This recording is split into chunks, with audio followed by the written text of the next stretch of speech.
Dapat to tanggalan na ng lisensya to si Arnold Clavio bilang journalist. Para lang po sabihin na mailayo po. Kasi ngayon po, sentro-sentro eh. Sentro-sentro po, dahil nag-uulan, bumabaha po sa iba't ibang parte ng Pilipinas. Kaya nagagalit yung tao. Galit kay Tulfo dahil sabi niya, move on na raw tayo. Galit sa mga magnanakaw na nangulimbat. Pero imbis po na makulong yung mga magnanakaw, ito po napaka-ironic, no? Imbis po na makulong yung mga magnanakaw, mga kontraktor, imbis po na makulong yung mga iba't ibang tao dyan na may kinalaman dyan, nabigyan ng maleta. Yung mga nabigyan po ng maleta, wala po, hindi po iniimbestigahan. Sila de Lima. Ito mga narito po sa impeachment. Lahat po yan sinabi na nabigyan ng maleta. Kailan po pinatawag yan para imbestigahan? Wala nagpapatawag kahit isa. Pinatawag na ba si Adjong, si de Lima, si Chua? Sino pa ba mga nabigyan dyan? Si Luistro? Pero po, yung naglantad po, yung dahilan po, yung chairman, nung una, chairman siya ng BRC. Ngayon po ay naging subcommittee chairman ng Blue Ribbon Committee na nakatoka po para ilantad yung mga pagnanakaw sa flood control. Siya po ang nakakulong ngayon. Si Senator Rodante Marcoleta. Ganyan po ka-ironic. Yung mga naglalantad po na mga dating tauhan ni Saldico, na mga dating Marines, na ayaw ipatawag na dating Marines, kahit Marines sila. Sila po ang may kaso. Narinig nyo na ba nakasuhan yung mga congressman na nung una pa lang ay kasabwat na? Grabe po. Grabe po talaga. Okay. Ito po yung, kayo na po magpasya rito kay Clavio. Hindi po natin tatantanan to kasi ganito po ang ugali ng mga hindi bayarang media. Ayan. Pakita lang po natin yung post ni Clavio. Ayan, no? Pagbaha sa EDSA, dulot ng pangungulimbat ng pondo sa flood control. Ito po yung nasa baba.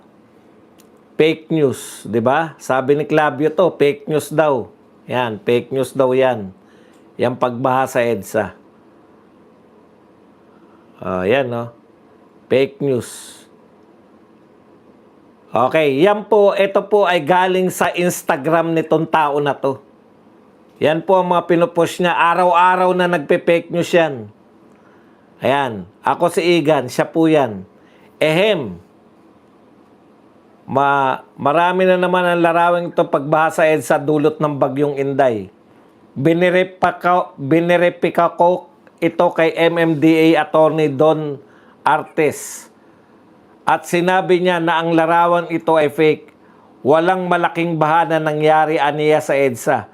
Mag-ingat sa mga maling balita na layong iligaw ang totoong usapin tungkol sa pagbaha sa Davao City. Davao City ba? Arnold Clavio, Davao City na naman, ha? Alam mo, Arnold Clavio, sa Davao City, saglit lang. Walang ganyang kalalaking pondo ng flood control. Eto, Arnold Clavio. Balita ng GMA.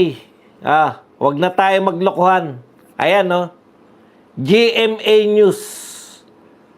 Ayan po ang balita ng GMA. May views na to na 638. Putang konti lang pala nanonood sa mga ganyan.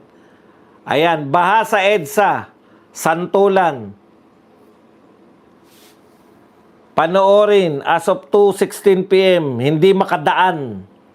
Hindi raw po makadaan yung mga sasakyan dahil po sa matinding pagbaha sa Santulan. Dahil po sa bagyong Inday. Ano yung sinasabi mo na walang malawakang bagyo?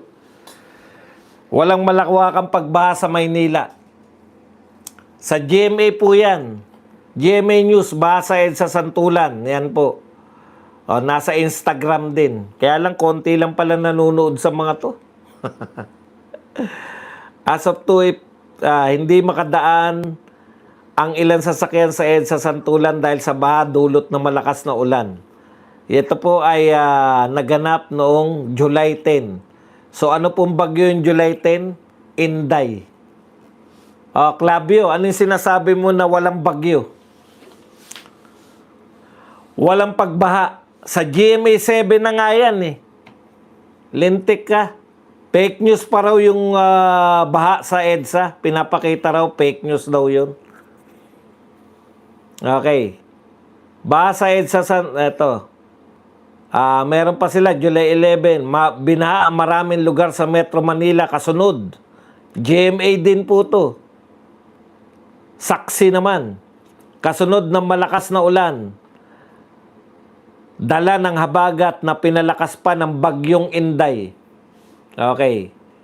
So, ito po, Arnold Clavio, para lang pagtakpan yung mga flood control, willing kang magsalita ng kasinungalingan.